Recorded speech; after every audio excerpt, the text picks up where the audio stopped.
Shape അല്ലെങ്കിൽ body image, ആ contour നഷ്ടപ്പെടുക അല്ലെങ്കിൽ ഇല്ലാതാവുക എന്നുള്ളൊരവസ്ഥയിൽ നിന്നും തിരിച്ച് പൂർവാവസ്ഥയിലേക്ക്, അതായത് കോണ്ടൂർ റീഗെയിൻ ചെയ്യുന്ന ഒരു സ്ഥിതിയിലേക്ക് വരുന്നതാണ് റീകോണ്ടൂറിങ് സർജറി. അതിന് റീകോണ്ടൂറിങ് സർജറിക്ക് പലവിധ പലവിധ നീഡ്സ് ഉണ്ട്. അത് ഒന്ന് കൺജനിറ്റലായിട്ട്, അതായത് ജന്മനാ തന്നെ ശരീരത്തിൻ്റെ അവയവങ്ങൾ വലിപ്പം കുറഞ്ഞിരിക്കുക, അല്ലെങ്കിൽ വേണ്ട രീതിയിലില്ലാതെ അസിമെട്രിക്കായിട്ട് വളരുക, അങ്ങനെയുള്ള കാര്യങ്ങൾ. അതല്ലാതെ പ്രായത്തിനനുസരിച്ച് പ്രായാധിക്യം കൊണ്ട് ഡീജനറേറ്റീവായിട്ടുള്ള മാറ്റങ്ങൾ കൊണ്ട് ശരീരത്തിൻ്റെ ഷേപ്പിലോ അല്ലെങ്കിൽ ഒരു പ്രത്യേക അവയവത്തിനോ ഉണ്ടാകുന്ന മാറ്റങ്ങൾ. അതുപോലെ തന്നെ നമ്മുടെ ചികിത്സയുടെ ഭാഗമായിട്ട് ചിലപ്പോൾ ഒരു ശസ്ത്രക്രിയ കഴിഞ്ഞിട്ടോ അല്ലെങ്കിൽ ഒരു ട്രീറ്റ്മെൻറ്റ് കഴിഞ്ഞിട്ടോ ശരീരത്തിൻ്റെ ഷേപ്പിലുള്ള ഒരു വ്യത്യാസം ഉണ്ടാകും. അത് ഈ 3 ഭാഗങ്ങളെയും അഡ്രസ്സ് ചെയ്യുന്നുണ്ട് ഈ റീകോണ്ടൂറിങ് സർജറി. റീകോണ്ടൂറിങ് സർജറിക്ക് ഉള്ള ടൂൾസ്, അതായത് ഉപയോഗിക്കുന്ന കാര്യങ്ങൾ പലപ്പോഴും റീകൺസ്ട്രക്റ്റീവ് മെത്തേഡ്സും മറ്റു പല ഇംപ്ലാന്റ്സ് പോലുള്ള മെത്തേഡ്സും ഒക്കെ ഉപയോഗിക്കേണ്ടി വരാറുണ്ട്. അതായത് ഒരു അസുഖം വന്ന് ചികിത്സ തേടിയതിന് ശേഷം അതിലാണ് നമ്മൾ വീണ്ടും ഈ സർജറി ചെയ്യുന്നത്. അസുഖം വന്ന് ചികിത്സ തേടി അല്ലെങ്കിൽ ചികിത്സയുടെ ഭാഗമായി ബോഡി ഷേപ്പിനുണ്ടായിരുന്ന ഒരു ഭംഗം കറക്റ്റ് ചെയ്യാനുള്ളതും റീകോണ്ടൂറിങ് സർജറിയുടെ ഭാഗമാണ്. അതുപോലെ തന്നെ ജന്മന അല്ലെങ്കിൽ നമ്മുടെ അസുഖം കൊണ്ടല്ലാതെ തന്നെ ശരീരത്തിലുണ്ടാകുന്ന അസിമെട്രിക് ചേഞ്ചസും മാറ്റാൻ വേണ്ടി റീകോണ്ടൂറിങ് സർജറി ഉപയോഗിക്കാം. ഏതൊക്കെ അസുഖങ്ങൾ ചികിത്സയിലാണ് ഈ റീകോണ്ടൂറിങ് സർജറി പ്രാധാന്യമുള്ളത്?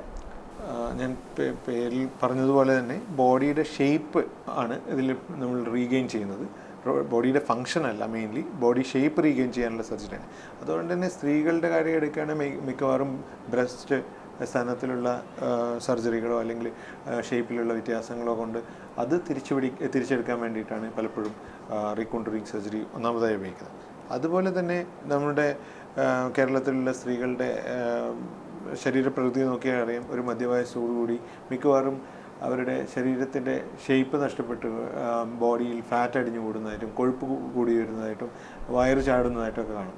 ഇത്തരം അവസ്ഥകളിലും നമുക്ക് പലപ്പോഴും റീകോണ്ടൂറിങ് സർജറി ഉപയോഗിക്കാവുന്നതാണ്. അതുപോലെ തന്നെ ഹിപ്പ് ഷേപ്പ് ചെയ്യാനും അല്ലെങ്കിൽ പുറകുവശത്തുള്ള ഫാറ്റ് മാറ്റുവാനും അങ്ങനെയുള്ള ഒരു ഒട്ടനവധി സാധ്യതകൾ ഈ റീകോണ്ടൂറിങ് സർജറിക്കുണ്ട്. എങ്ങനെയാണ് ഈ റീകോണ്ടൂറിങ് സർജറി കോസ്മെറ്റിക് സർജറിയിൽ നിന്നും വ്യത്യാസം ആയിട്ടുള്ളത്? കോസ്മെറ്റിക് സർജറി എന്ന് പറയുന്നത് വളരെ വ്യത്യസ്തമായ ഒരു മേഖല തന്നെയാണ്.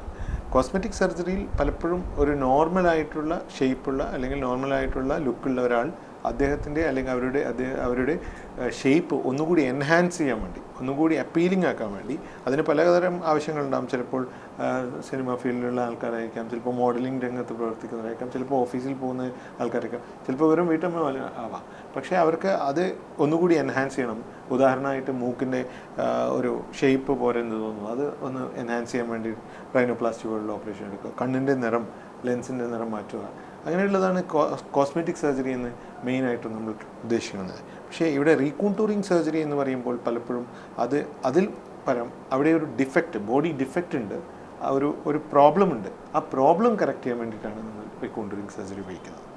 ബ്രസ്റ്റിൽ ഉപയോഗിക്കുന്ന സർജറീസിനെയാണോ പൊതുവെ റീകൺസ്ട്രക്റ്റീവ് സർജറീസ്? റീകൺസ്ട്രക്റ്റീവ് സർജറി എന്ന് പറയുന്നത് റീകോണ്ടൂറിങ് സർജറിക്ക് ഉപയോഗിക്കുന്ന ഒരു ടെക്നിക്കാണ്. അതായത് ബോഡിയുടെ മറ്റ് ഭാഗങ്ങളിൽ നിന്ന് മസിൽസ് അല്ലെങ്കിൽ ഫാറ്റ് അല്ലെങ്കിൽ സ്കിൻ, കൊഴുപ്പോ എല്ലാം കട്ട് ചെയ്തെടുത്ത് നമ്മൾ എവിടെയാണോ ഡിഫക്റ്റ് ഉള്ളത്, എവിടെയാണോ കറക്റ്റ് ചെയ്യേണ്ടത് അവിടെ കൊണ്ടുപോയി നമ്മൾ പ്ലേസ് ചെയ്യുക, അല്ലെങ്കിൽ അവിടെ കൊണ്ടുപോയി തുന്നിച്ചേർക്കുക. അതാണ് റീകൺസ്ട്രക്റ്റീവ് മെത്തേഡ്. അത് പലപ്പോഴും റീകോണ്ടൂറിങ് ഓപ്പറേഷനുകൾക്ക് വേണ്ടി ഉപയോഗിക്കുന്നുണ്ട്. ഉദാഹരണമായി ഒരു ജന്മന ബ്രസ്റ്റിൻ്റെ സൈസ് ഒരു വശത്ത് കുറഞ്ഞും ഒരു വശത്ത് കൂടിയിരിക്കുന്ന ഒരു കുട്ടി അല്ലെങ്കിൽ ഒരു സ്ത്രീ, അവർക്ക് ഒരുപാട് മാനസിക പിരിമുറുക്കും അല്ലെങ്കിൽ മാനസിക സമ്മർദ്ദത്തിന് വേണ്ടി അനുഭവിക്കുന്നുണ്ടാവും. അത് നമുക്കൊരു റീകൺസ്ട്രക്റ്റീവ് സർജറിയിലൂടെ തിരിച്ച് എത്തിക്കുന്ന സർജറിയെ നമുക്ക് റീകോണ്ടൂറിങ് സർജറി എന്ന് വിളിക്കാം. ഇംപ്ലാന്റ് സർജറി ഇതിൽ എങ്ങനെയാണ് നമുക്ക് ഉപയോഗിക്കാൻ പറ്റുക? ട്രഡീഷണലായി മുൻകാലങ്ങളിൽ നമ്മൾ റീകൺസ്ട്രക്ഷൻ സർജറി എന്ന് പറയുന്നത് തന്നെ പലപ്പോഴും നമ്മുടെ സ്വന്തം ശരീരത്തിൻ്റെ ഭാഗങ്ങൾ വെട്ടിയെടുത്ത് ഒട്ടിച്ചു വെക്കുക അല്ലെങ്കിൽ സർജറി ചെയ്ത് അവിടെ ഫിക്സ് ചെയ്യുക എന്നുള്ളതായിരുന്നു. പക്ഷേ പലപ്പോഴും നമ്മളുടെ കോസ്മെറ്റിക്കലി അല്ലെങ്കിൽ ആ റീഷേപ്പിങ്ങിൻ്റെ ഭാഗമായിട്ട് ഇതൊരു തടസ്സമായി നിൽക്കാറുണ്ട്. ഇപ്പോൾ ഉദാഹരണമായി വയറിൽ നിന്നും കൊഴുപ്പും മസിലും ഒക്കെ കട്ട് ചെയ്തെടുക്കുമ്പോൾ അവിടെ വീണ്ടും ഒരു ഡിഫക്റ്റ് ഉണ്ടായി മാറുന്നുണ്ട്. അപ്പോൾ അതൊരു ചാലഞ്ചാണ്, എപ്പോഴും ഒരു തടസ്സമാണ്.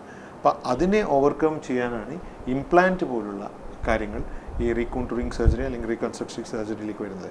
ഉദാഹരണമായി ബ്രസ്റ്റ് നീക്കം ചെയ്ത ഒരാൾക്ക് അതേ ഷേപ്പിലും അതേ വലിപ്പത്തിലുള്ള ഓപ്പോസിറ്റ് സൈഡിലുള്ള അതേ വലിപ്പത്തിലുള്ള ബ്രസ്റ്റ് ഉണ്ടാക്കിയെടുക്കണമെങ്കിൽ പലപ്പോഴും ഇംപ്ലാന്റ് പോലുള്ള മെത്തേഡ്സ് നമുക്ക് ഉപയോഗിക്കേണ്ടത് വരുന്നുണ്ട്. ഒരു വിധത്തിൽ പറഞ്ഞു കഴിഞ്ഞാൽ റീകോണ്ടൂറിങ് സർജറിക്ക് ഒരു സപ്പോർട്ടിംഗ് ആയിട്ടാണ് ഈ ഇംപ്ലാന്റ് സർജറീസ് നമ്മൾ ഉപയോഗിക്കുന്നത്. അതിൻ്റെ ഒരു ടൂളാണ് ഉപയോഗിക്കുന്നത്. ഇംപ്ലാന്റ് സർജറി ചെയ്യുന്നത് കൊണ്ട് എന്തെങ്കിലും സൈഡ് ഇഫക്ട്സോ ഉണ്ടാവാൻ സാധ്യതയുണ്ടോ? നമ്മുടെ ഈ ഇംപ്ലാന്റ് ചൂസ് ചെയ്യുമ്പോൾ വളരെ സെലക്റ്റീവായിട്ടാണ് ചൂസ് ചെയ്യുന്നത്. കാരണം ശരീരത്തിന് ഒരു ദോഷവും സംഭവിക്കാത്ത രീതിയിലുള്ള മെഡിക്കൽ ഗ്രേഡിലുള്ള മെറ്റീരിയൽസ് മാത്രം ഉപയോഗിച്ചാണ് ഇംപ്ലാന്റ് സർജറീസ് ചെയ്യുന്നത്.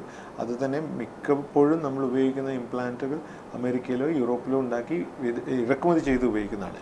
അത് തന്നെ പ്രശസ്തമായ കമ്പനിയുടെ ബാക്കപ്പും അവരുടെ ട്രയൽസും ക്ലിനിക്കൽ ട്രയൽസിലും ഒത്തിരി കാലം ഉപയോഗിച്ച ശേഷം 100% സുരക്ഷിതമെന്ന് കണ്ട് മാത്രമേ നമ്മളത് ഉപയോഗിക്കുന്നുള്ളൂ. വില കുറഞ്ഞതോ അല്ലെങ്കിൽ തരം താഴ്ന്നതായ മെറ്റീരിയൽസ് ഉപയോഗിക്കുമ്പോഴാണ് പലപ്പോഴും നമ്മളുടെ ബോഡി ഈ ഇംപ്ലാന്റിനെ റിജക്റ്റ് ചെയ്യാനുള്ള ഒരു ടെൻഡൻസി കാണിക്കുന്നത്. ഒരു പരിധിവരെ നമ്മൾ ക്വാളിറ്റി കൺട്രോൾ മെയിൻറ്റെയിൻ ചെയ്യുന്നതോടെ ഇംപ്ലാന്റിൻ്റെ ക്വാളിറ്റി എഷ്വർ ചെയ്യുന്നതോടുകൂടി ആ പ്രശ്നങ്ങൾ കുറയ്ക്കാൻ പറ്റുന്നുണ്ട്.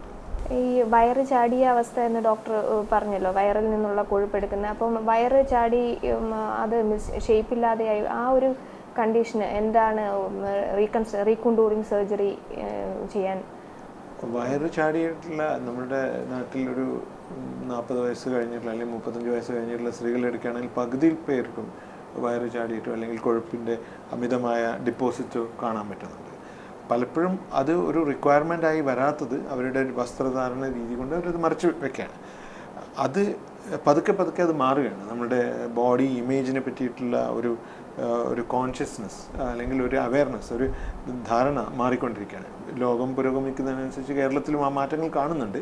അതിൻ്റെ ഭാഗമായി പലപ്പോഴും ഇപ്പോൾ സ്ത്രീകൾ മുന്നോട്ട് വരുന്നത് ആ ഭാഗം എടുത്തു മാറ്റുക, അല്ലെങ്കിൽ അവർ പലതരം ചികിത്സകളും പോകും.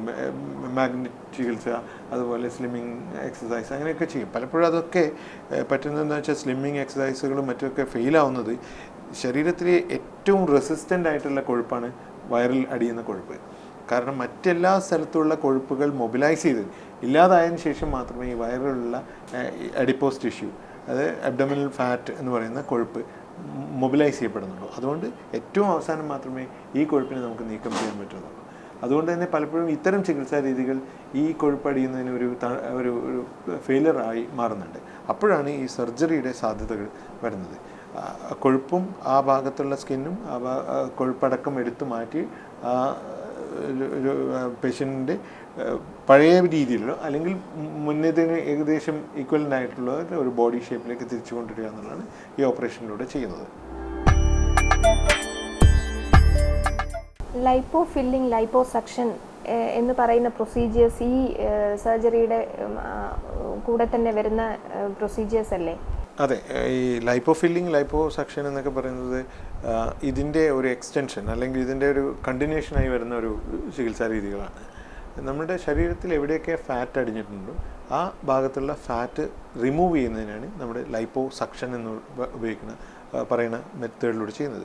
അതിൽ നമ്മൾ ചെയ്യുന്നത് വളരെ നേർത്ത ഒരു കാനുല, ഒരു ട്യൂബ് ആ കൊഴുപ്പിലേക്ക് കടത്തി അതിൽ നിന്നും സക്ഷൻ കൊടുത്ത് വലിച്ചെടുക്കുകയാണ്. അത് വിവിധ രീതികളിൽ നമുക്ക് വലിച്ചെടുക്കാം. മാനുവലായിട്ട് വെറും സിറിഞ്ച് ഉപയോഗിച്ച് വലിച്ചെടുക്കാം. അതിന് വളരെ സോഫിസ്റ്റിക്കേറ്റഡ് ആയിട്ടുള്ള മെഷീൻസ് ഉണ്ട്. ആ മെഷീൻസ് വെച്ചിട്ട്